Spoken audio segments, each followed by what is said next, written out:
Hello and welcome to another mini tutorial from UPVC Spares for Repairs.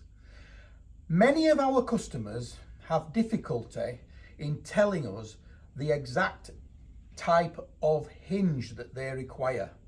And one of the crucial dimensions that we keep repeatedly asking for is the distance from the face of the frame out to the back of the plate that is fixed to the door. Now this applies to both UPVC and aluminium doors.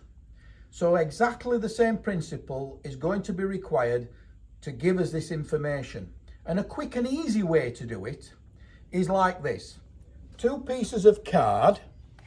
You insert the first one onto the frame, sit it nice and flat, sit the second piece of card flush with the front of the door sash, pull it away and carefully then mark that dimension.